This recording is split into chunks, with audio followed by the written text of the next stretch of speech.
digital aujourd'hui nous permet un peu d'effacer les distances.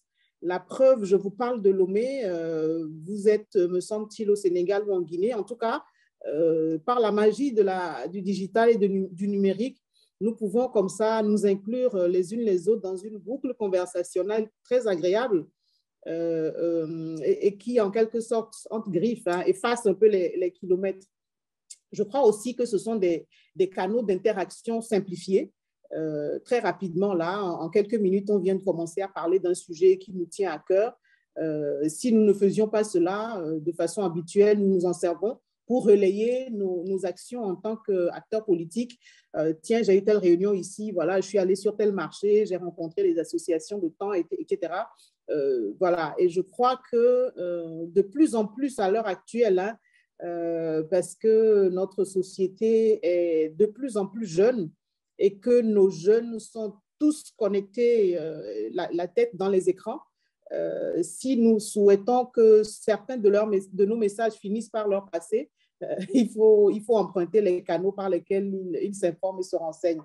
Et je pense, et personnellement, c'est l'une des choses qui me tient le plus à cœur, c'est que le digital et le numérique nous permettent de maintenir une certaine proximité.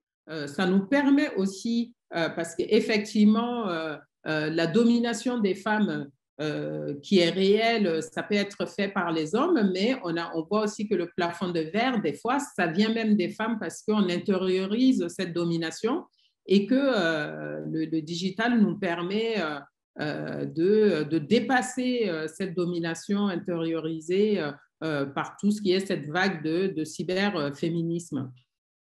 Et les réseaux sociaux en politique, ça permet de dialoguer, même si des fois c'est violent, comme l'a dit, c'est violent des fois, surtout quand on est femme.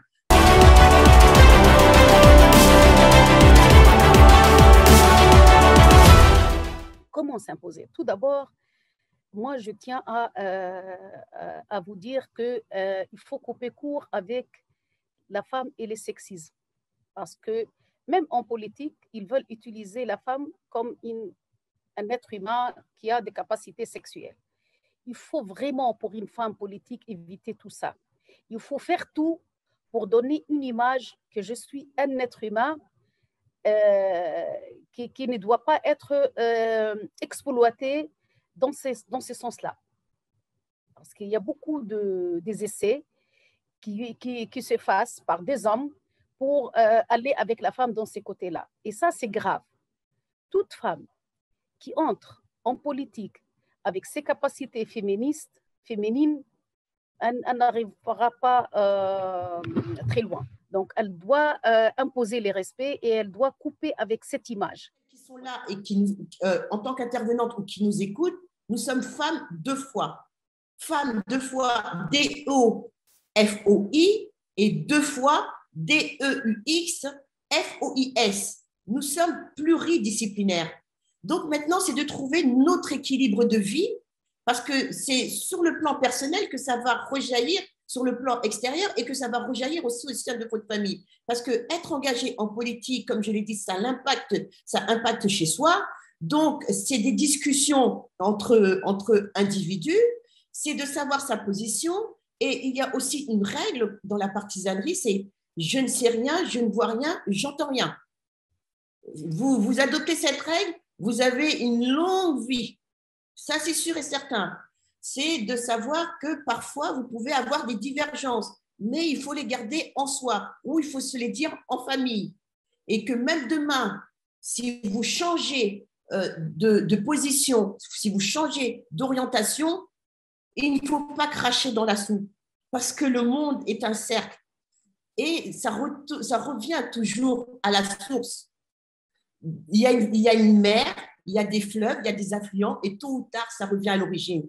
L'origine, c'est vous. Donc, ce que vous faites aujourd'hui impactera sur demain, impactera sur vos enfants, impactera sur vos conjoints et impactera sur votre entourage. Ce qui est important aujourd'hui, c'est que la marche, elle a démarré.